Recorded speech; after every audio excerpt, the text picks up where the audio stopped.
আমার একটা ওসিয়ত তোমাদেরকে বলে যাই, ওসিয়তটা তোমরা পালন করবা।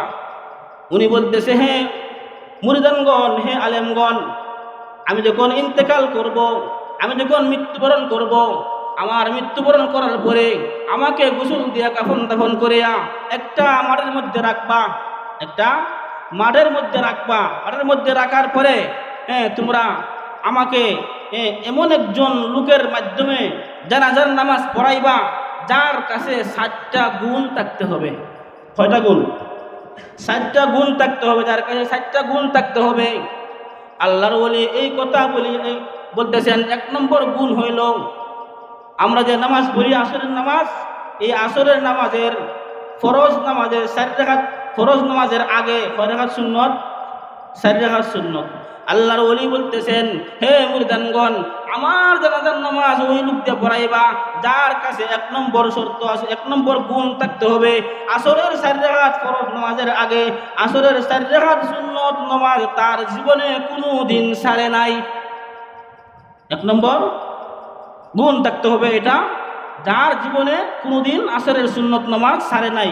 আচ্ছা, আসরের সুন্নত নামাজের ফজিলত আছে না নাই?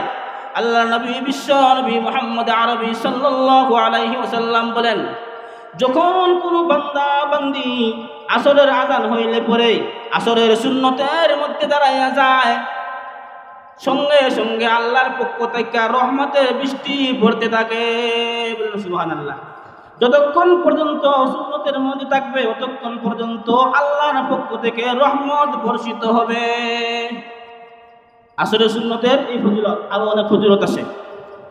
তাহলে আল্লাহর ওলি বলছেন, তোমরা 1 নম্বর গুণ থাকতে হবে, আমার জানাজার নামাজ পড়াতে হলে 1 নম্বর গুণ থাকতে হবে, যার কাছে যে জীবনে কোনোদিন আসরের 4 রাকাত সুন্নত নামাজ ছাড়ে নাই। 2 নম্বর শর্ত দিলেন, হে দুনিয়ার মানুষ, হে আমার মুরিদানগণ, 2 নম্বর শর্ত হলো, ওই লোকের মাধ্যমে আমার জানাজার নামাজ পড়াইবা যার কাছে 2 নম্বর গুণ থাকতে হবে, জামাত ছাড়া কোনোদিন নামাজ পড়ে নাই, তার জীবনে কোনোদিন জামাত ছাড়া নামাজ পড়ে নাই। শর্তগুলো সহজ না কঠিন? কঠিন, কিন্তু জামাতে আমরা ফজর নামাজ পড়ি, জামাত ছাড়া নামাজ পড়ে নাই, এই 2 নম্বর গুণ থাকতে হবে। আচ্ছা, জামাতের সাথে নামাজ পড়লে ফজিলত আছে না নাই? ফজিলত আছে। আল্লাহর নবী, বিশ্ব নবী মুহাম্মদুর রাসূলুল্লাহ সাল্লাল্লাহু আলাইহি ওয়াসাল্লাম বলছেন, যখন আজান হয়ে যায়, কোনো উজর ছাড়া, শরীয়ত সম্মত কোনো উজর ছাড়া কোনো ব্যক্তি যদি বাড়িতে নামাজ পড়ে নেয়, আমার মন চায় তার বাড়িঘর জ্বালাইয়া ফেলতাম, কিন্তু জ্বালাই না, এই কারণে তার ঘরে তো বিপচ্ছা আছে, এই কারণে আমি কাজটা করি না, এই কারণে আমি কাজটা করি না। তো আল্লাহর ওলি 2 নম্বর গুণের কথা বলছেন, 2 নম্বর গুণ থাকতে হবে, যার কাছে 2 নম্বর গুণ আছে, ওই 2 নম্বর গুণওয়ালা মানুষের মাধ্যমে আমার জানাজার নামাজটা পড়াইয়া দিবা। 3 নম্বর গুণ হলো, আমার জানাজার নামাজ ওই লোকের মাধ্যমে পড়াইবা যার কাছে 3 নম্বর গুণ থাকতে হবে। 3 নম্বর গুণ হইল, যার জীবনে কোনোদিন তাহাজ্জুদের নামাজ ছাড়ে নাই, তাহাজ্জুদের নামাজ ছাড়ে নাই। 3 নম্বর গুণ থাকতে হবে এটা, সে তার জীবনে কোনোদিন তাহাজ্জুদের নামাজ ছাড়ে নাই। তাহাজ্জুদের ফজিলত আছে। আল্লাহর নবী, বিশ্ব নবী মুহাম্মদুর রাসূলুল্লাহ সাল্লাল্লাহু আলাইহি ওয়াসাল্লাম বলেছেন, কোনো বান্দা বান্দি যদি নিশি রাত্রে উঠিয়া তাহাজ্জুদের নামাজের মধ্যে দাঁড়ায় যায়, অন্যান্য মানুষদেরকে নামাজের জন্য শেয়ার করে, আল্লাহর নবী বলেন, আল্লাহ পাক রব্বুল আলামিন ওই বান্দা বান্দিদেরকে অত্যন্ত বেশি ভালোবাসেন, অত্যন্ত বেশি ভালোবাসেন। তাহাজ্জুদ পড়নেওয়ালা লোকদেরকে আল্লাহ বেশি ভালোবাসেন। তাহলে আল্লাহর ওলি বলছেন, 3 নম্বর গুণ থাকতে হবে, আমার জানাজার নামাজ পড়াইতে হলে 3 নম্বর গুণ থাকতে হবে, যার কাছে সে জীবনে কোনোদিন তাহাজ্জুদের নামাজ ছাড়ে নাই। 4 নম্বর গুণ থাকতে হবে, 4 নম্বর গুণ থাকতে হবে, যার কাছে সে তার দ্বারা কোনোদিন জীবনে কোনোদিন বেগানা নারী দেখে নাই, বেগানা নারী কোনোদিন দেখে নাই। এই 4টা গুণ যার মধ্যে থাকবে, ওই ব্যক্তি আমার জানাজার নামাজ পড়াবে।